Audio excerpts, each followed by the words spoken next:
Assalamualaikum, salam satu Malaysia, Nasional 8 edisi 3 Ogos bersama saya Syahril Sarapuddin dan saya Hazel Desmond.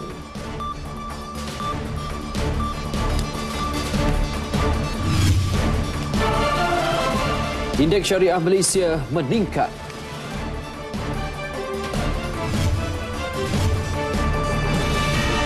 Sembilan kaki tangan PTG direman seminggu.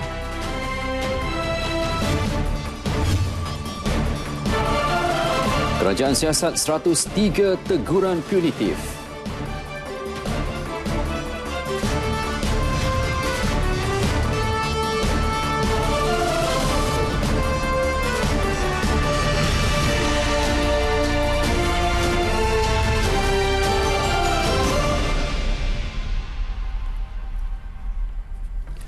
Berbaki 15 hari lagi, kesiapsiagaan pasukan keselamatan negara berada pada tahap tertinggi bagi memastikan kelancaran Sukan SEA Kuala Lumpur 2017. Dan hari ini, Perdana Menteri Datuk Seri Najib Tun Razak menyaksikan sendiri latihan akhir kesiapsiagaan pasukan keselamatan dan agensi berkaitan untuk menghadapi tamasya sukan terbesar di Asia Tenggara. Latihan dikenali sebagai Latih Amal X Rimau 2017 itu berlangsung di Maktab Polis Diraja Malaysia, Kuala Lumpur.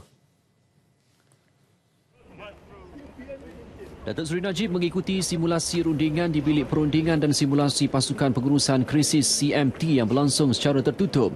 Kemudian beliau menyaksikan demonstrasi anti keganasan oleh 69 Komando VAT-69 selama kira-kira 20 minit di padang kawat maktab itu.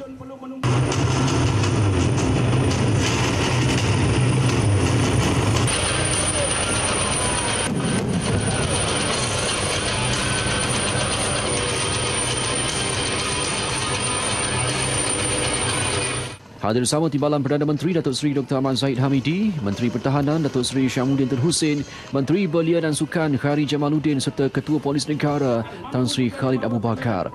Latih amal ini merupakan kerjasama Majlis Keselamatan Negara dan Polis Diraja Malaysia bertujuan menguji tahap kesiapsiagaan dan tindak balas kementerian, agensi dan jabatan berkaitan dalam pengurusan dan pengendalian ancaman keganasan semasa tamasya sukan nanti. Sementara itu, Ketua Polis Negara Tan Sri Khalid Abu Bakar berpuas hati dengan semua persiapan dan kesiapsiagaan keselamatan menjelang Sukan SEA. Sehingga kini tiada sebarang maklumat diperoleh yang boleh mengancam keselamatan tamasya itu. Semua langkah-langkah untuk memastikan apa yang berlaku di UK, di Indonesia, di Paris dan sebagainya dalam kita mensiagakan kaki tangan kita, ya. Dan kali ini PDRM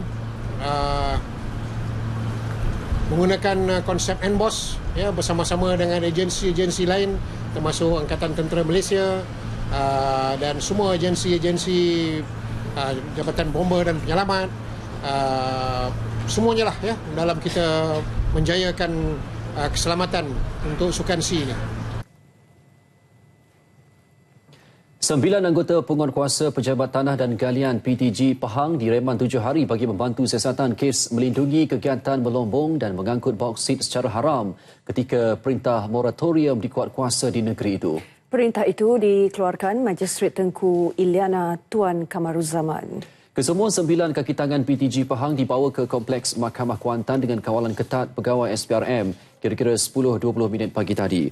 Kes dikendalikan Timbalan Pendakwa Raya SPRM Muhammad Fadli Muhammad Zamri. Mereka yang berusia antara 29 dan 59 tahun itu ditahan kira-kira 3 petang semalam di beberapa lokasi di Kuantan. Susulan daripada penahanan seorang pegawai kanan Jabatan Kastam dan Eksersis Diraja Malaysia Eksis Diraja Pahang berusia 56 tahun semalam. Semua mereka ditahan di lokap SPRM Pahang di Indra Mahkota Kuantan. Difahamkan semalam SPRM menyerbu beberapa jabatan kerajaan serta pelabuhan Kuantan dan merampas pelbagai dokumen. Selain itu, 18 lori yang digunakan untuk kegiatan haram pelombongan bauksit turut disita di Bukit Goh, Kuantan. Perintah moratorium untuk semua kegiatan pelombongan bauksit dikuatkuasakan sejak 15 Januari 2016 dan sepatutnya tamat hujung tahun ini.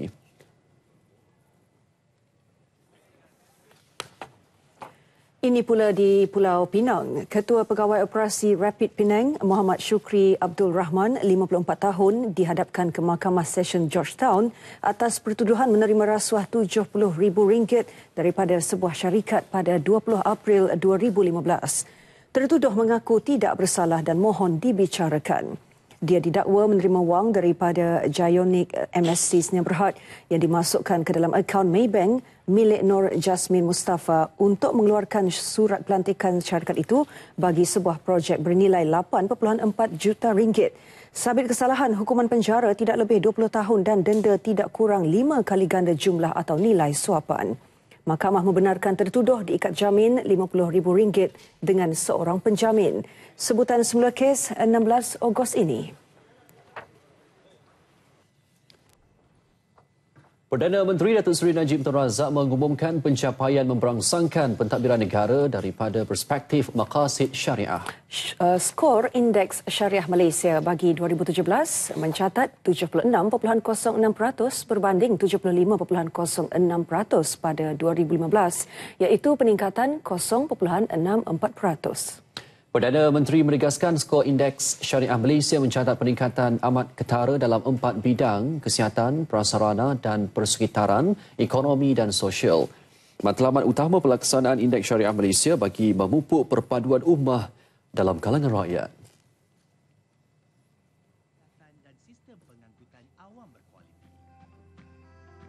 Alhamdulillah, ini adalah satu pencapaian yang kita harapkan untuk terus memandu kerajaan mentadbir negara selaras dengan maqasid syariah.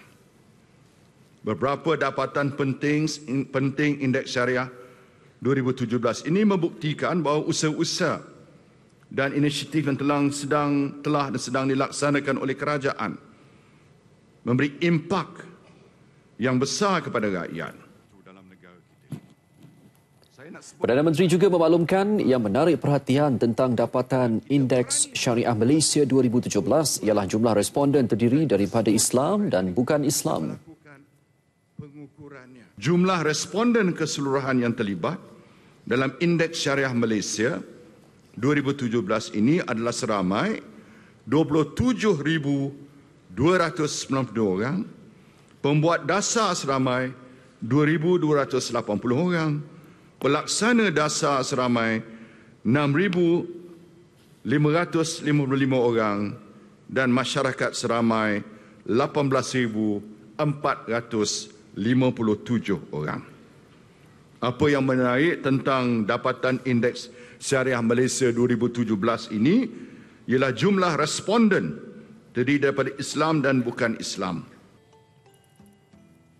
Beliau membentangkan laporan kajian Indeks Syariah Malaysia 2017 pada Majlis Ulama, Umara dan NGO Islam di Putrajaya.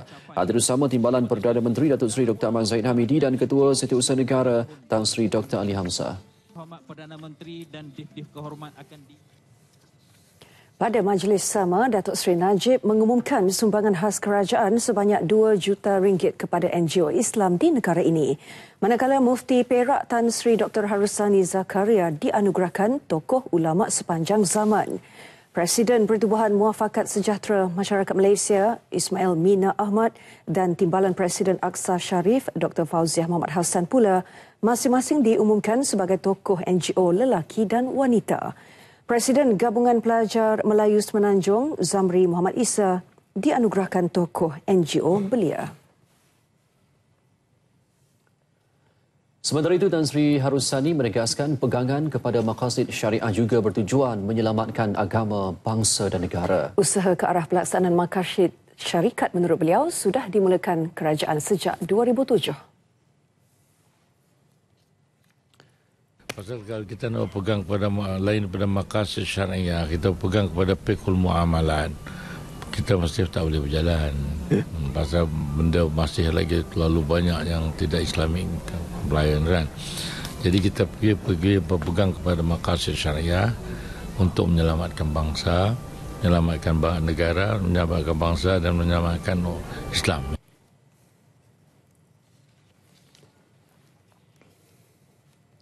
26 jawatankuasa siasatan ditubuhkan bagi menyiasat 103 teguran punitif dalam laporan Ketua Audit Negara tahun 2016 siri 1. Teguran punitif melibatkan penyelewengan, salah guna kuasa, salah laku dan kecuaian pelaksanaan tugas.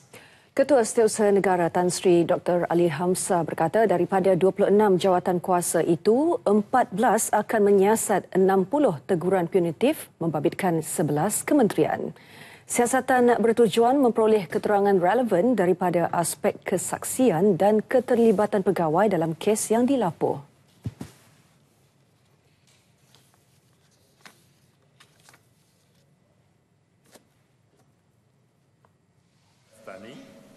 Kementerian Pertahanan, Kementerian Perdagangan Dalam Negeri, Koperasi dan Kepenggunaan, Kementerian Pendidikan Tinggi, Kementerian Kerja Raya dan Jabatan Kerja Raya, Kementerian Kesihatan Malaysia dan Jabatan Kerja Raya, Kementerian Kemajuan Luar Bandar dan Wilayah, Unit Kerjasama Awam Swasta JPM, Kementerian Sumber Manusia, Kementerian Pendidikan Malaysia, Kementerian Dalam Negeri. Daripada 60 teguran punitif itu, 31 daripadanya mempunyai asas untuk dimulakan prosiding tata tertib membabitkan 119 pegawai. Manakala 9 hasil pengauditan sedang diteliti SPRM. Di peringkat kerajaan negeri pula, 43 teguran punitif membabitkan 12 kerajaan negeri. 5 teguran selesai disiasat dan 17 pegawai mempunyai asas untuk dimulakan prosiding tata tertib. Pada sidang media yang sama, Tan Sri Ali Hamzah turut memaklumkan semua kes laporan audit negara bagi tahun 2012 hingga 2015 melibatkan 528 pegawai telah diselesaikan. Di mana 167 orang pegawai diambil tindakan tata tertib dan secharge oleh lembaga tata tertib berkenaan meliputi hukuman amaran sehingga buang kerja. 1 kes masih dalam siasatan SPRM. Tan Sri Dr. Ali Hamzah menegaskan kerajaan memandang serius teguran Ketua Audit Negara demi mewujudkan perkhidmatan awam berprestasi tinggi dan berintegriti. Kerajaan turut menjalankan pelbagai usaha seperti program pemantapan kompetensi dan nilai integriti, lab resolusi laporan Ketua Audit Negara dan seminar isu semasa pengurusan kewangan. Selain itu, pemantapan ke atas pemantauan projek pembangunan dan ikrar bebas rasuah yang telah ditandatangani 449 organisasi. Jawatankuasa Kira-kira Wang Negara PSC merumuskan tidak berlaku pembaziran dan penyelewengan dalam pengurusan syarikat di bawah Rizda meski ada isu dibangkitkan dalam laporan Ketua Audit Negara siri 1 dan 2 pada 2014. Pengerusi PSC Datuk Seri Hassan Arifin berkata pihaknya turut berpuas hati dengan setiap penjelasan yang diberi syarikat berkenaan semasa prosiding. Pun begitu, PSC mengesyorkan 7 langkah sebagai tambah baik kepada pengurusan agensi terbabit. Dalam kenyataan terbaru itu, PSC mengesyorkan Rizda perlu memastikan anak syarikat dan subsidiarinya lebih tersusun serta berdaya saing bagi menjamin kepentingan pekebun kecil secara keseluruhan. Turut disyorkan anak syarikat Rizda perlu mengelak kebergantungan kepada syarikat induk dan meneroka pasaran luar. Selain itu, Kementerian Kewangan perlu memberikan hala tuju dan garis panduan lebih jelas bagi membolehkan Rizda Bina membangunkan tanah milik Rizda untuk tujuan pembangunan sektor hartanah. Kolej Rizda juga perlu memantapkan program pengajian yang ditawar bagi mengurangkan peratusan pelajar berhenti dan gagal meneruskan pengajian agar objektif penubuhan Kolej Rizda dapat dicapai. PSC juga mahu Rizda mengemukakan laporan kemajuan Kolej Rizda dan keboleh pasaran graduan kolej terbabit sejak penubuhannya kepada jawatankuasa PSC.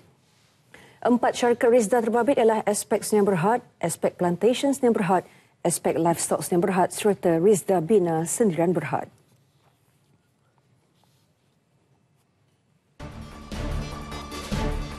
Mendiami rumah usang hampir 30 tahun, Mat Pah Akop kini mampu tersenyum. Perinciannya kami bawakan selepas ini.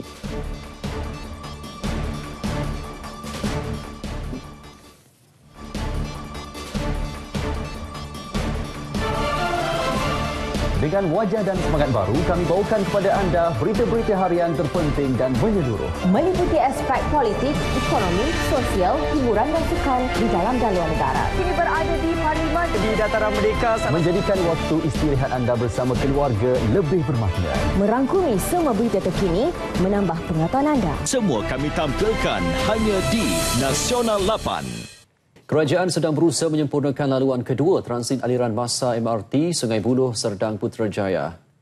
Datuk Seri Najib Tun Razak dalam laman blognya menyatakan laluan MRT SSP sepanjang 52.2 km dengan 37 buah stesen itu bakal mencatat 529,000 penumpang sehari apabila siap beroperasi sepenuhnya pada suku kedua 2022 kelak. Menurut beliau, usaha Kerajaan Barisan Nasional BN tidak terhenti dengan siapnya laluan MRT Sungai Buloh Kajang yang mula beroperasi bulan lepas. Projek MRT SSP itu satu lagi projek yang dinanti-nantikan rakyat.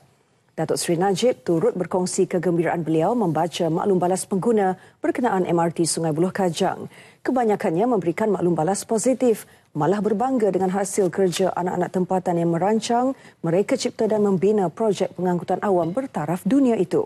Perdana Menteri menjelaskan kejayaan pembinaan MRT dari segi kewangan sebahagian besarnya adalah melalui sistem tender serta urus tadbir yang baik. Dalam proses itu, kerajaan tidak lupa dalam agenda pemerkasaan golongan Bumiputera melalui inisiatif Carve Out and Compete. Lebih 50 orang ahli Majlis Perdana Ulama, Umara dan Badan Bukan Kerajaan NGO Islam teruja berasa pengalaman kali pertama menaiki pengangkutan transit aliran massa MRT laluan Sungai Buloh Kajang. Rombongan yang diketuai Pengerusi Sekretariat Ulama Umara, Datuk Jalani Ngah memulakan perjalanan dari stesen Kajang menuju ke stesen Tun Razak Exchange. Perjalanan bermula kira-kira pukul 12.30 tengah hari selepas menghadiri Majlis Perdana Ulama Umara dan NGO Islam bersama Perdana Menteri di Putrajaya. MRT yang dilengkapi dengan kelengkapan yang cukup baik dan selesa dilihat sebagai kemudahan yang mementingkan keperluan rakyat.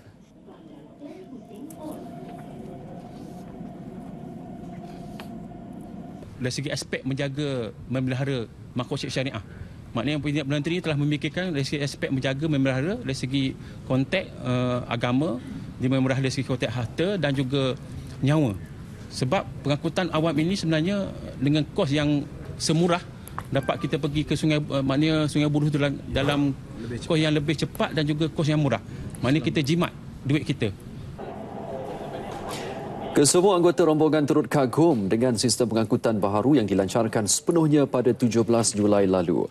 Rata-rata mereka memuji kemudahan yang standing negara maju yang lain.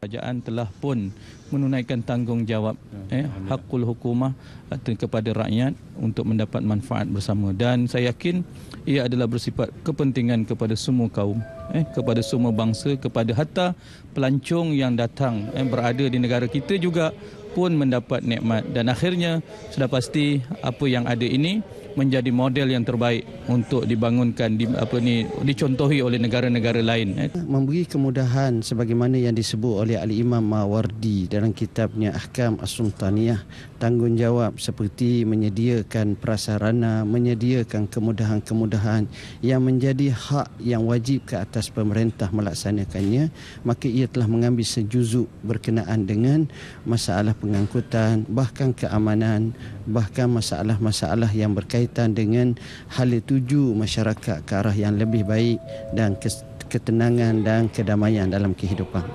Pengalaman saya cukup menyeronokkan, selesa dan menyempatkan masa.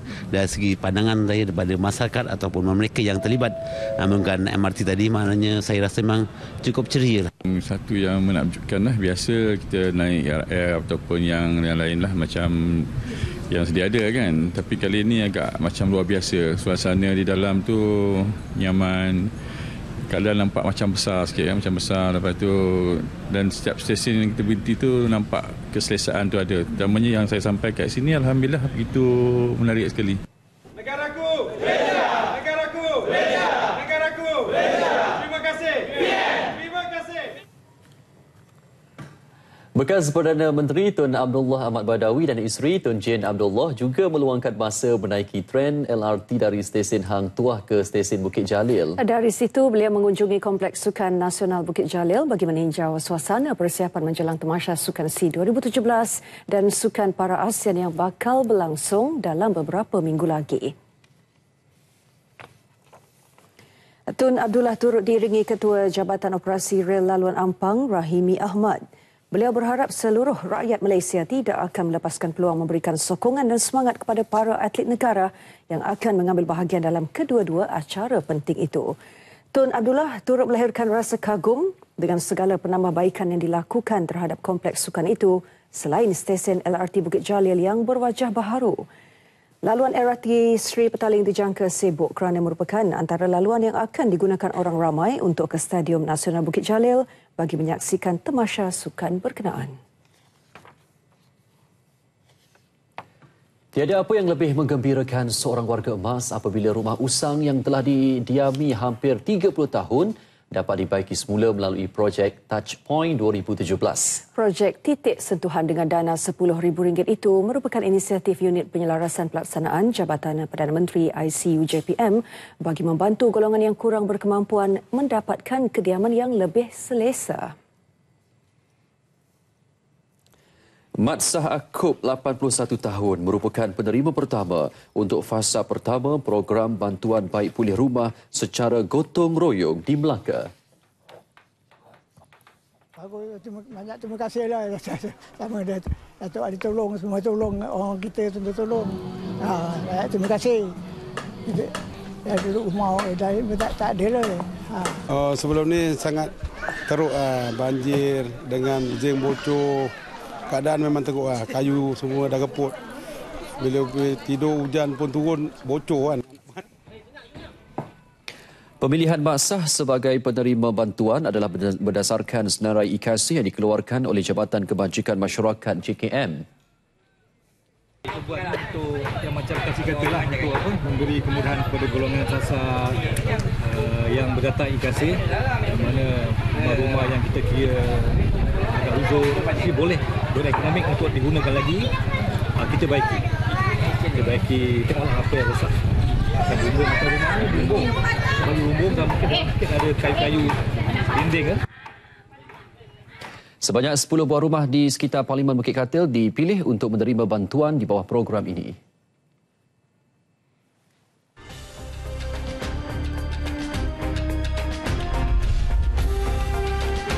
Pengorbanan dan kecintaan kepada Allah, kemuncak ibadah tertinggi.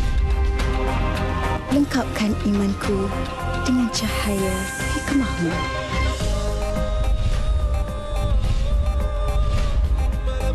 Ikuti Salam Baitullah setiap hari bermula 19 Ogos hingga 3 September 2017 pukul 9 malam di TV1. Salam Baitullah, kemuncak ibadah, cahaya hikmah. Hampir 14,000 jemaah haji Malaysia sudah berada di Tanah Suci. Jumlah itu 46% daripada keseluruhan kota 30,200 jemaah tahun ini. Fatih Hidayat Ghazali di Mekah punyai perinciannya.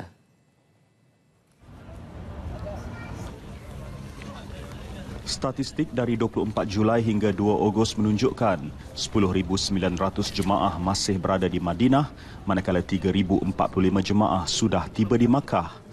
Ini termasuk kumpulan jemaah pertama KT1 yang berada di Madinah sejak 24 Julai lalu. 110 penerbangan selamat mendarat di Madinah dan Jeddah setakat ini, sepertiga daripada jumlah keseluruhan penerbangan.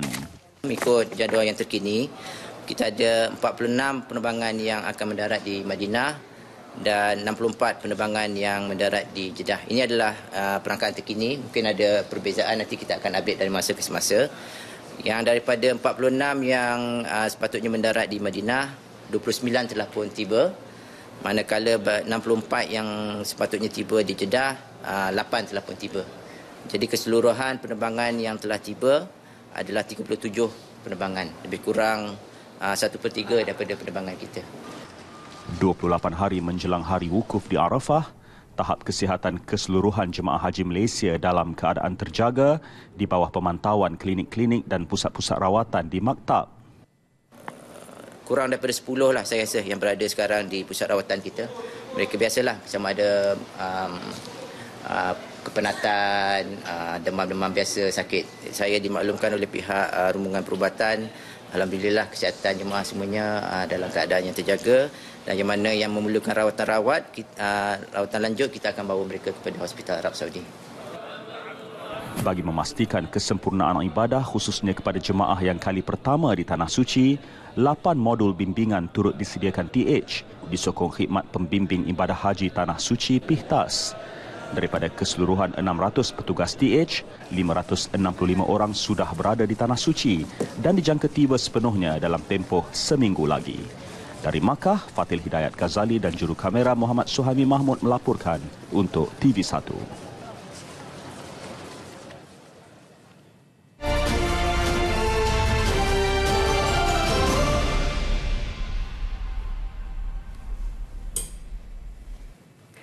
Kementerian Pendidikan tidak menutup mana-mana institut pendidikan guru IPG tetapi hanya mengubah fungsi institusi tersebut.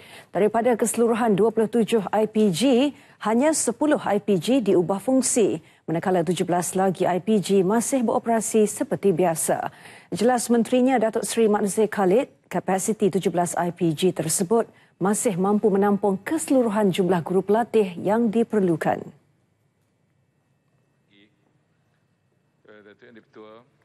Untuk tahun 2009 misalnya, 2009 pengambilan pelajar ataupun keseluruhan pelajar di IPG berada pada 5,155. 2010, 5,083.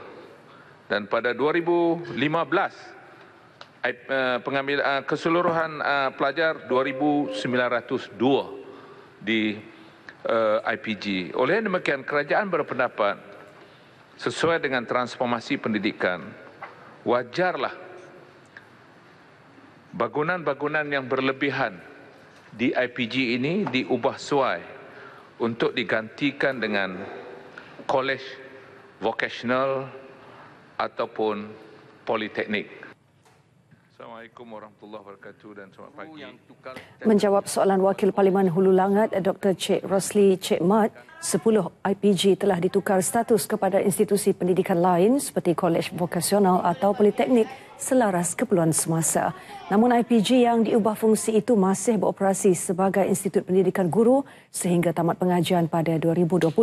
Bermula tahun ini, tiada pengambilan pelajar baharu di 10 IPG terlibat.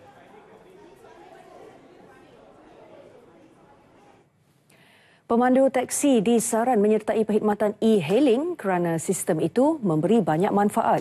Menteri di Jabatan Perdana Menteri Datuk Seri Nancy Shukri memberitahu setakat ini seramai 14,000 pemandu teksi telah menyertai perkhidmatan berkenaan. Jelasnya kerajaan melalui Suruhanjaya Pengangkutan Awam Darat SPAD sentiasa mengadakan pertemuan dengan pemandu teksi bagi mendedahkan kepentingan sistem e-hailing. Mereka turut disaran menyertai program transformasi industri teksi TITP bagi membolehkan mereka memohon lesen teksi individu sekaligus menukar perkhidmatan kepada e-hailing. Kita tetap meneruskan usaha kita dengan mengadakan engagement dengan izin. Engagement di mana kita mahu mereka memahami apakah yang terbaik bagi mereka melalui TITP yang kita perkenalkan. Sebab apa yang kita lakukan adalah untuk kebaikan pemandu-pemandu teksi. Dan kita mengharapkan dengan engagement yang kita adakan dengan izin, ianya akan memboleh mereka untuk memahami lebih lanjut bagaimana mereka boleh memanfaatkan sistem ini. Kerana seperti yang telah diumumkan oleh Yang Amat Berhormat Perdana Menteri yang dahulu, kita mahu membantu mereka keluar daripada sistem pajak ini. Dan mengulas lanjut pertanyaan Ahli Parlimen Kuala Selangor Datuk Seri Dr. Imho Hizam Ibrahim, hanya pemandu teksi yang tamat kontrak pajak dengan syarikat teksi layak memohon lesen. Setakat ini SPAD telah menerima 3,474 permohonan. 1,722 telah diluluskan dan geran sejumlah 2.15 juta ringgit telah diberikan kepada 431 pemandu sebagai insentif untuk memandu kereta persendirian.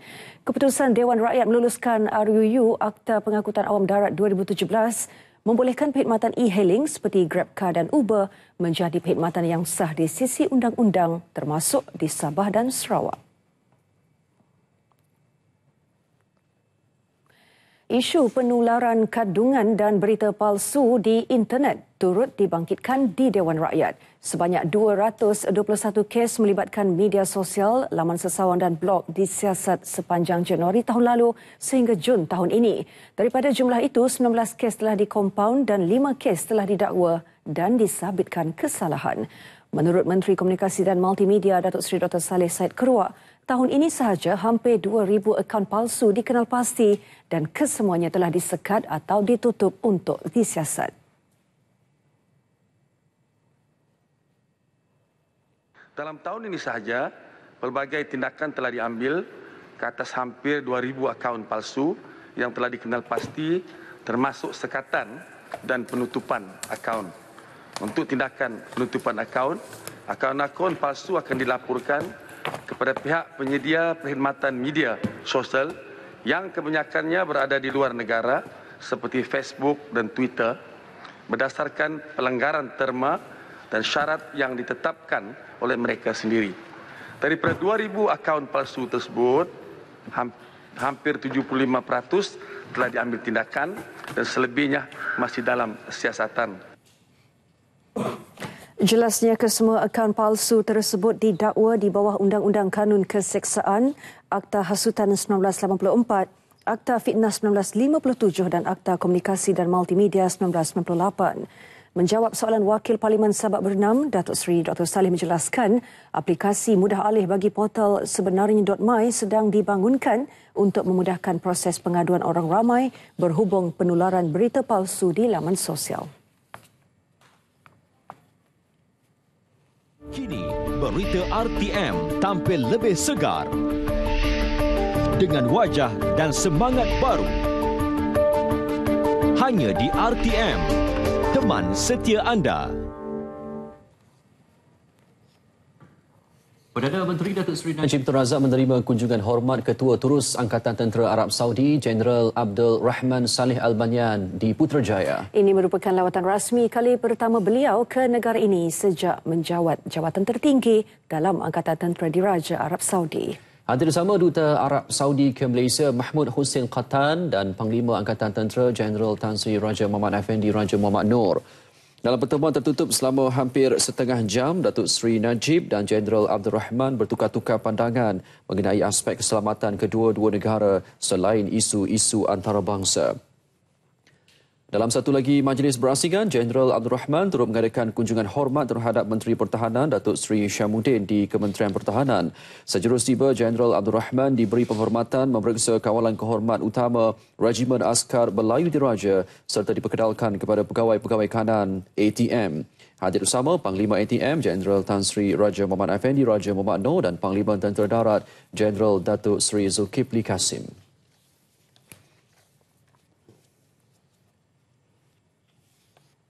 Pengasas dan pemimpin Parti Ennahda Tunisia, Sheikh Rashid Ghannouchi, mengajak rakyat negaranya mencontohi pengalaman Malaysia menjadi antara 20 negara yang berkembang pesat dari segi ekonomi. Katanya walaupun penduduk Malaysia tidak sampai 30 juta orang dan bukan negara yang besar, tetapi Malaysia berjaya merentas segala cabaran tersebut.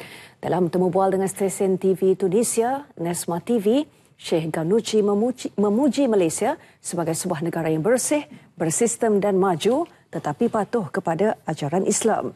Ia menunjukkan kemajuan beragama tidak menghalang Malaysia kepada kemajuan ekonomi dan teknologi.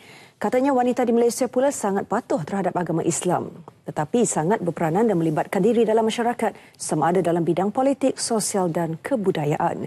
Justru beliau menyifatkan Malaysia sebagai sebuah model negara yang harus dicontohi Tunisia.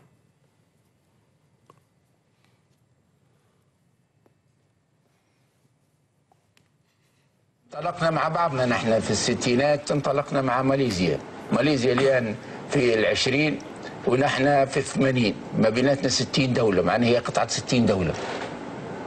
ليش؟ لماذا؟ كان ينبغي نحن أن مع أنه أوضاعها أكثر تعقيدا من أوضاعنا، يعني أوضاعها السكانية 60% فقط مسلمين والباقي صينيين وهنود ووثنيين، ومع ذلك استطاعت في التركيبة المعقدة استطاعت أن تستخرج منها هذه التجربة التنموية الرائدة اللي جعلتها من الدول ال20. Sheikh Rashid Ghannouchi pernah bertemu Perdana Menteri Datuk Seri Najib Tun Razak bulan lepas di Putrajaya. Sheikh Rashid Ghannouchi, 76 tahun, berkata dalam pertemuan itu Perdana Menteri dan ahli-ahli Parlimen Malaysia menyatakan kesediaan membantu Tunisia merancang pelaburan.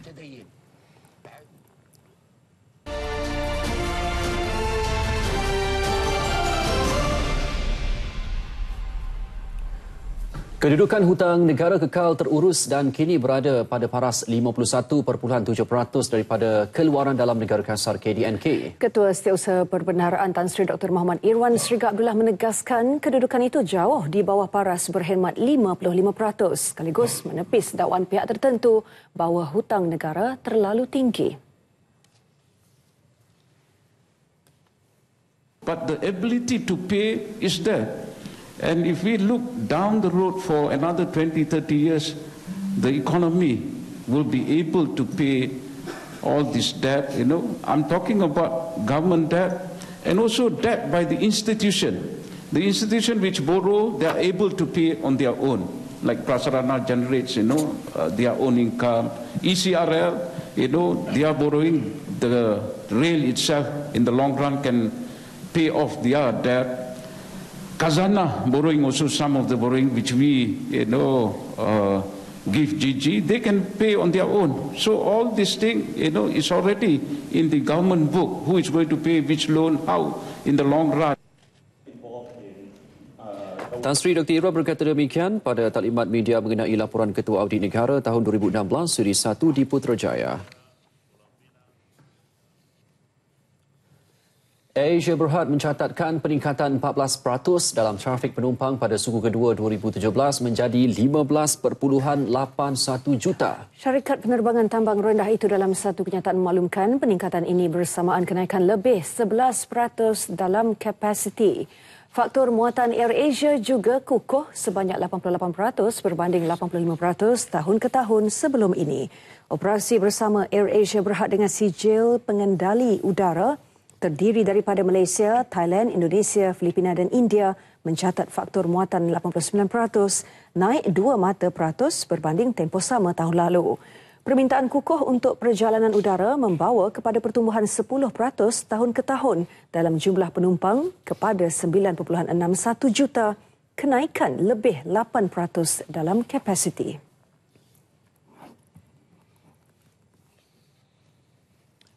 Credit Guarantee Corporation Malaysia Berhad CGC telah menyediakan jaminan pembiayaan bernilai 1.5 bilion ringgit kepada 3,100 perusahaan kecil dan sederhana PKS setakat 30 Jun lalu. Menurut Presiden dan Ketua Pegawai Eksekutifnya, Datuk Muhammad Zamri Muhammad Ishak, jumlah jaminan pembiayaan itu meliputi 32% daripada sasaran 4.7 bilion ringgit untuk tahun ini.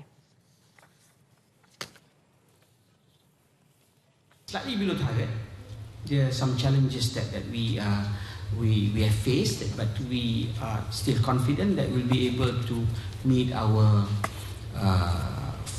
targets by the end of this year. Bagi mencapai sasaran itu, CGC akan memanfaatkan beberapa projek infrastruktur utama yang sedang dijalankan di seluruh negara seperti projek Pan Borneo, LRT3 dan landasan kereta api Pantai Timur ECRL. Bila berkata demikian dalam sidang media sempena pelancaran CGC SME Apprentice Scheme CGCSAS yang merupakan program tanggungjawab korporat dengan kerjasama PKS terpilih untuk memberikan peluang pekerjaan kepada graduan pendidikan teknikal dan latihan vokasional TVET. Seramai 10 graduan TVET daripada pelbagai latar belakang dipilih untuk menyertai program CGCSAS yang akan berakhir pada Mei 2018.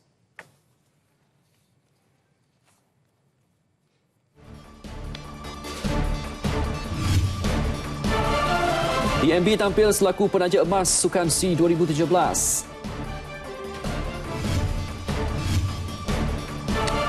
Ong Kim Swee panggil 27 pemain uji kemampuan.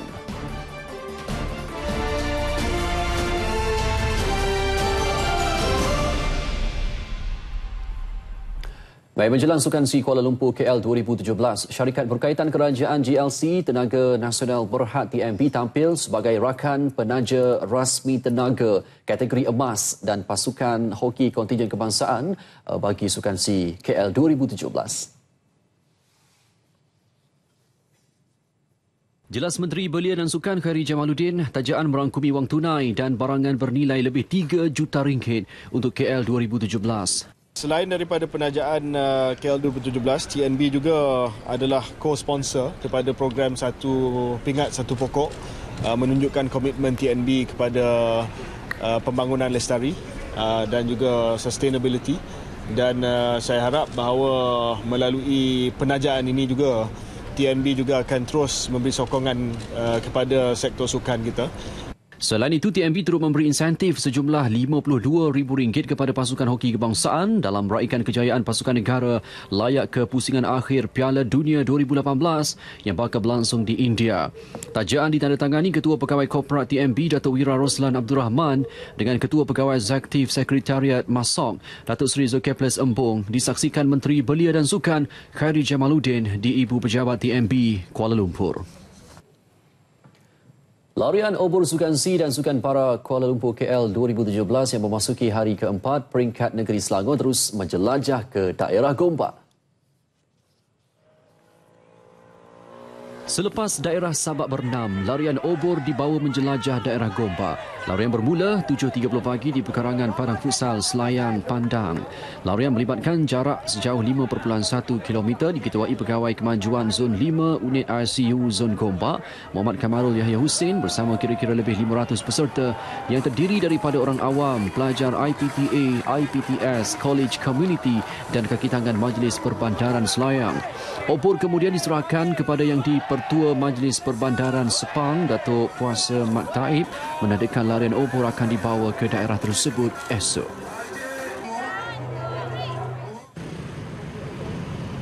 Dalam pada itu, larian obor Sukan SEA KL 2017 diteruskan bagi sesi petang tadi di daerah Hulu Langat bermula di dataran Belia Kampung Bukit Sungai Putih, berakhir di Sekolah Jenis Kebangsaan Tamil Ampang sejauh 6.5 km. Larian obor ini bermula pukul 2 petang diketuai oleh Pengerusi Majlis Kebajikan dan Pembangunan Masyarakat Ampang, Datuk Ismail Kijo, dengan disertai 1,000 peserta terdiri daripada orang awam, pelajar IPTA dan IPTS, badan berkanun serta badan bukan kerajaan NGO. Obor kemudian diserahkan kepada Ahli Dewan Undangan Negeri Adun Kawasan Dengkil, Syahrum Syarif Jajang, bagi simbolik larian obor seterusnya ke daerah Sepang bermula di KLIA esok. Ketua Pegawai Eksekutif Institut Sukan Negara ISN, Datuk Dr. Muhammad Khairi Zawi, menyarankan agar atlet kebangsaan meletakkan kepercayaan sepenuhnya kepada kaki tangannya. Bagi Datuk Khairi yang mengulas mengenai isu atlet dilanda kecederaan, pihaknya sentiasa menghargai dan memahami kemahuan atlet negara yang sememangnya mempunyai semangat juang tinggi demi negara. Namun demi kebaikan, khususnya atlet dilanda kecederaan, masa depan mereka lebih diutamakan dan satu keputusan drastik harus dilakukan jika kecederaan dialami tiada perubahan. Segala laporan yang dibuat adalah berlandaskan fakta dan bukan sembrono. Jadi kalau kecederaan ataupun rehab, I think you trust your doctors. Ada kalanya mungkin beberapa keputusan, beberapa recommendation itu nampak macam tidak sesuai dengan semangat yang sedang membara untuk compete. Tetapi kita perlu lihat juga mungkin negara mempunyai target yang lebih besar kepada kita. I mean the SEA Games is not just kita ada target yang lebih besar, Commonwealth, Asian Games kan. Ada kemungkinannya keputusan-keputusan kita adalah berlandaskan kepada kepentingan tersebut. Menyentuh mengenai jumlah keseluruhan atlet dilanda kecederaan berbaki 15 hari sahaja lagi Tamasya Sukan SEA Kuala Lumpur. Datuk Khairi menjelaskan semuanya terkawal dan beberapa atlet prospek emas mampu pulih sebelum tamasya. Bila ditemui di Putrajaya selepas Majlis Perjanjian Persefahaman MOU ISN dengan syarikat minuman kultur terkemuka Yakult.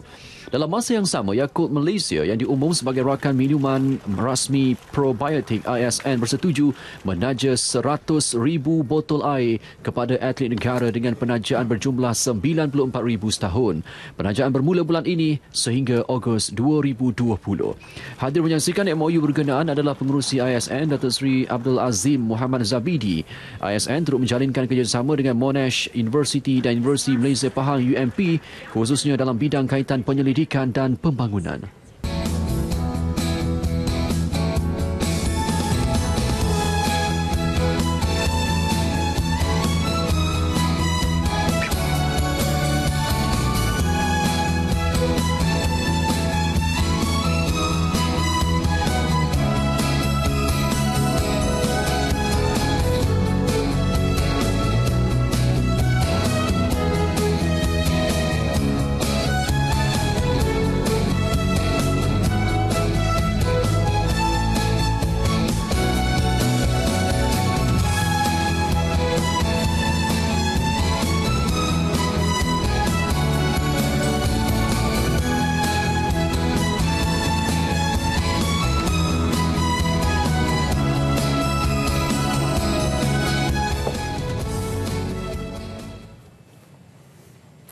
Baik, Nasional 8, 3 Ogos berakhir di sini. Terima kasih kerana setia bersama kami. Ya, dan seperti biasa, segmen bersama YB menyusul selepas ini. Dengan itu, Assalamualaikum. Dan salam satu Malaysia.